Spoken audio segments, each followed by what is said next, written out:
छुड़ा सकोगे दामन, न छुड़ा सकोगे दामन, दिला ठहर जा यार दा। अदाकारा सबिया खानम 50 की दहाई की सफ़े अव्वल की अदाकारा थीं जिन्होंने 3 दहाइयों तक फिल्म इंडस्ट्री पर बतौर हीरोइन राज किया।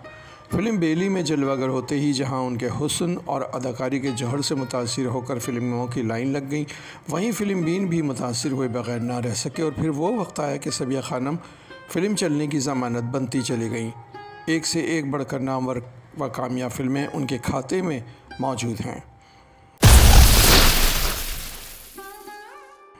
परवेज़ प्रोडक्शंस के ज़ेर एहतमाम बनने वाली फ़िल्म बेली को 3 फरवरी 1950 को सिनेमाओं की जीनत बनाया गया। इस फिल्म को बनाने वाले मसूद परवेज़ थे, जबकि हिदायतकारी के फ़राइज़ भी उन्होंने ही अदा किए। लाहौर में तैयार की गई इस फिल्म के डेब्यू अदाकारों में सबिया खानम और संतोष कुमार थे, जबकि मौसीक़ार रशीद इत्रे और शायर अहमद राही की भी ये अपनी लाइफ की पहली फ़िल्म थी। मुकम्मल तौर पर यह फ़िल्म मोहब्बत ट्रायंगल पर मबनी फ़िल्म थी, जिसमें मरकज़ी किरदार उस वक़्त की अदाकारा शाइना और संतोष ने अदा किए, जबकि दीगर में सबिया खानम, यास्मीन, एम इस्माइल, अनुराधा व दीगर कई अदाकारों को शामिल किया गया। कहानीकार सादात हुसैन मंटू थे, जिनकी लिखी गई कहानी से इसे माखूज़ किया गया।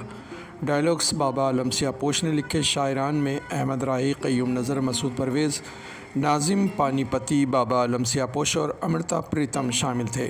9 गाने फिल्म में शामिल किए गए, जिन्हें मुनव्वर सुल्ताना, पुखराज पप्पू, जाहिदा परवीन और अली बख्श ज़हूर ने गाए। एक अंदाजे के मुताबिक लाहौर व कराची के बॉक्स ऑफिस पर इस फिल्म ने एक एवरेज फिल्म की कामयाबी समेटी थी।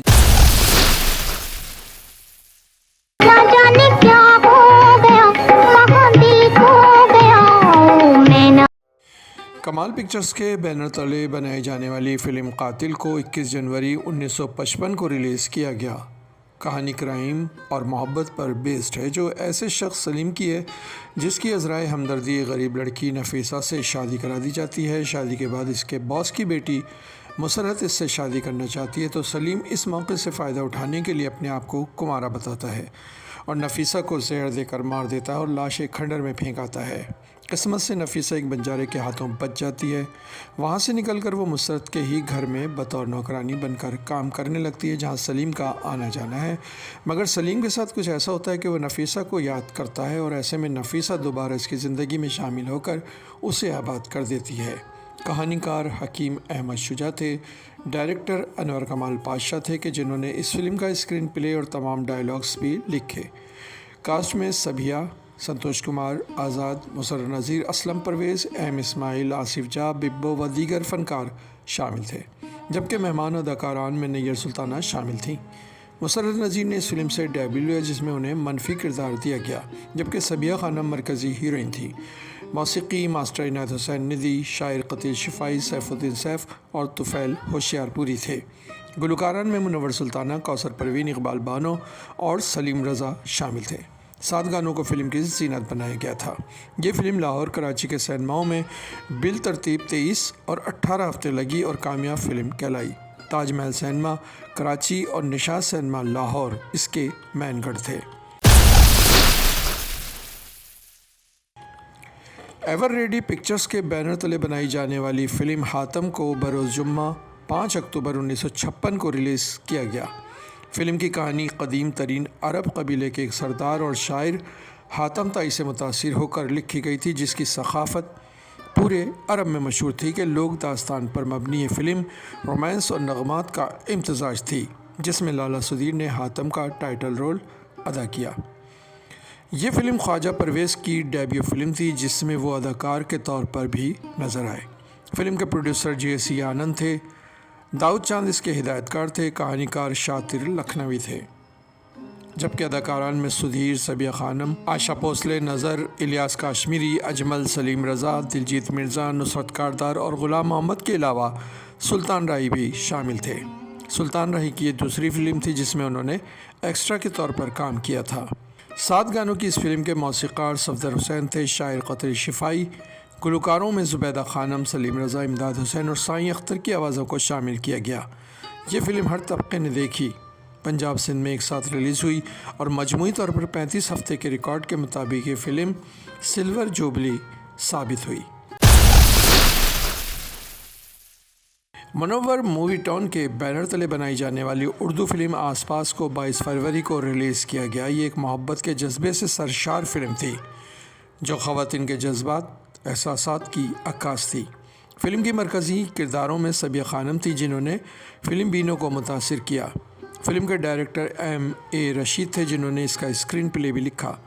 लाहौर में बनने वाली इस फिल्म से अलाउद्दीन को एक बड़ा ब्रेक थ्रू मिला जिसने उनको बेहतरीन अदाकारों की सफ़ में ला खड़ा किया। Film producer S.A. मुनव्वर थे जबकि कहानी अनवार बटालवी ने लिखी। अदाकारान में सबिया खानम, असलम परवेज़, अलाउद्दीन, यास्मीन, निगाह सुल्ताना, M. इस्माइल, नज़र, आशा भोसले, नादरा, सावन, सिकंदर, नायब, सरहदी और सुल्तान खोसट शामिल थे। पहले इस फिल्म में संतोष कुमार को लिया जाना था मगर बाद में चंद वजूहात ऐसी बनी कि उनकी जगह असलम परवेज़ को कास्ट कर लिया गया। असलम परवेज़ जो फिल्मी दुनिया में हीरो बनने का ख्वाब लेकर आए थे, कुछ फिल्मों में वो बतौर हीरो भी पेश हुए मगर कुछ जहां दीदा फिल्मी अफराद ने उनको निगेटिव रोल करने में ज़्यादा दिलचस्पी जाहिर की। यूँ ना चाहते हुए भी विलन के किरदार अदा करने पर आमादा हो गए और फिर एक वक्त वो भी आए जब उनका इमेज मनफी किरदारों का कुछ ऐसा गहरा हुआ कि उनकी ज़ाती ज़िंदगी को भी मुतासिर करता चला गया। 11 गानों की इस फिल्म के मौसीक़ार अख्तर हुसैन अखियन थे। शायरी साहिल फ़ारानी, सुरेश दहलवी, मजीद सावन, कमर लखनवी और अमन उस्मानी ने की। गुलकारान में खुशबैदा खानम, कौसर परवीन और सलीम रज़ा की आवाज़ों का जादू जगाया गया।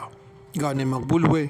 इस फिल्म को लाहौर और कराची में एक ही दिन रिलीज़ किया गया था जहां इसने बिल तरतीब 13 और 11 हफ्ते मुकम्मल किए और एक एवरेज फ़िल्म की हैसियत हासिल की। आए मौसम रंगीले सुहाने दिया नहीं माने। फिल्म्स के बैनर तले लाहौर में बनने वाली उर्दू फिल्म 7 लाख को 11 अक्टूबर 1957 में रिलीज़ किया गया। संतोष कुमार और सबिया खानम की जोड़ी को पसंद करने वाले फिल्म बीन दूर दराज के इलाकों से कई मील का सफ़र तय करके इस फिल्म को देखने सिनेमा घरों को पहुँचे। फिल्म का नाम लोगों में एक ख़ास किस्म की दिलचस्पी का सबब बना कि इसका नाम 7 लाख क्यों रखा गया है। कहानी एक ऐसी इकलौती अमीरजादी कौसर के गिर्द घूमती है जिसके वालिद मरने से पहले वसीयत कर जाते हैं कि उनकी बेटी को 7-7 लाख की मालियत की मुख्तलिफ जायदाद का मालिक उसी सूरत में बनाया जाएगा जब वो शादी करेगी। क्योंकि कौसर शादी करना नहीं चाहती थी मगर वसीयत के मुताबिक और वकील की उसूल पसंदी के बायस एक ऐसे शख्स सलीम को मुंतखब करती है जो तमाम जायदाद उसके नाम होने के बाद बआसानी उसे छोड़ दे। इसके लिए वो एक मजबूर शख्स सलीम का इंतखाब करती है जो कत्ल के केस में मुलविस है और पुलिस से भाग रहा है। कौसर एक प्लान मुरतब करती है जिसके तहत वो सलीम को पहाड़ी इलाका जात हनीमून के बहाने ले जाएगी और वहीं पुलिस को बुलाकर उसे जेल करा देगी। मगर किस्मत को कुछ और मंजूर था। सलीम पकड़ा जाता है मगर कौसर को पता चलता है कि उसे अब सलीम से मोहब्बत हो चुकी है। बाद अदालत में केस के दौरान सलीम की बेगुनाही सामने आती है और उसकी पिछली ज़िंदगी के राज भी खुलते चले जाते हैं। प्रोड्यूसर व कहानीकार सैफुद्दीन सैफ थे जबकि जाफ़र मलिक ने फ़िल्म को डायरेक्ट किया। इस फिल्म से अदाकारा नीलो के साथ सलीम रज़ा और मुनीर हुसैन को एक बड़ा ब्रेक थ्रू भी मिला। कास्ट में सबिया खानम, संतोष कुमार, नैयर सुल्ताना, आसिफ जा, हिमालिया वाला, नुसरत कारदार, तालिश, गुलाम मोहम्मद, सुल्तान खोसट, निगाह सुल्ताना और नीलो नुमाया थे। सुबिया संतोष ने मरकज़ी किरदार अदा किया जबकि नैयर सुल्ताना ने एक तवाइफ का किरदार अदा किया। नीलो ने एक पहाड़ी लड़की का किरदार निभाया। हिमालिया वाला ने फिल्म में मरकज़ी विलन का किरदार अदा किया और आसिफ जा ने एक वकील के अपना रोल खूबी से निभाया। 7 गाने फिल्म में रखे गए जिनकी मौसीकी रशीद अतरी ने दी। शायर सैफुद्दीन सैफ थे। गुलकारान में जुबैदा खानम, कौसर परवीन, सलीम रज़ा और मुनीर हुसैन ने अपनी आवाज़ों का जादू बिखेरा। कराची व लाहौर में ये फ़िल्म सुपरहिट फिल्मों की फहरिस्त में शामिल की गई। कराची में जोबली सिनेमा इसका मरकज़ी गढ़ था।